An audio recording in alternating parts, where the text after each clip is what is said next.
Shalom from our nation's capital, Jerusalem. It's great to be here. I want to ask you guys, what are Christian Zionists? What do they believe? Many of them come here to Israel because they believe that the return of the Jews to the Holy Land and the reestablishment of the State of Israel in 1948, 70 years ago, is in accordance with biblical prophecy.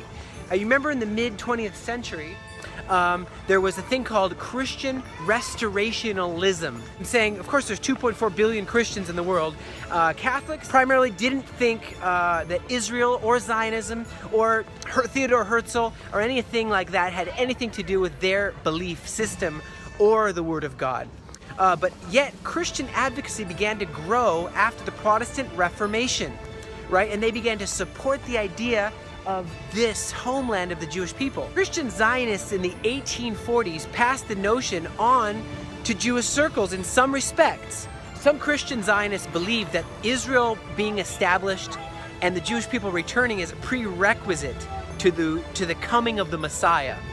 It's been common in the Protestant circle since the Reformation that Christians should actively support the Jewish return to the land of Israel, and the idea that they should encourage and support their settling in the land as prophesied in Isaiah chapter 14 and all over the prophecies. The Puritans, the separatists who broke off from the Catholic Church in England, they began to say one of the things that we disagree with over time is that the church isn't standing with Israel. Like people like reformers like John Owen, right? 17th century, he says, there will come a time and a season during the continuance of the kingdom of the Messiah in this world where all of the nation of the Jews all the world over will be brought to the knowledge of the Messiah and they will be restored to their own land.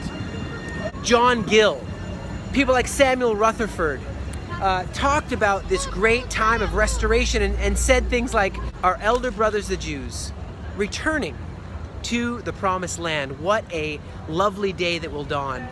People like Charles Wesley, I love how he writes these famous hymns. Oh, that chosen band might now their brethren bring, and gathered out of every land present to Zion's King. All the ancient race, each compelled by secret grace, his way to Canaan find. This support of the return of the Jewish people in America was brought by those Puritans who came to America. People like Increase Mather, people like John Cotton, people like Jonathan Edwards. In the 19th century, it really began to gain political impetus. People like Ezra Stiles at Yale. And even the great ancestor of both of the presidents Bush, George Bush, he wrote about this great return that was to come. And now that we see that this is happening, this dream, this prophecy being fulfilled, we can only marvel and say, wow, we must need to play our part in this unfolding of prophecy and unfolding of history together. Practical, biblical education and training for Christians around the world, serving the people and land of Israel with unconditional love and an uncompromising faith. Please make your donation today. Your monthly gift is a commitment with us in blessing Israel, blessing God. The Aliyah Return Center.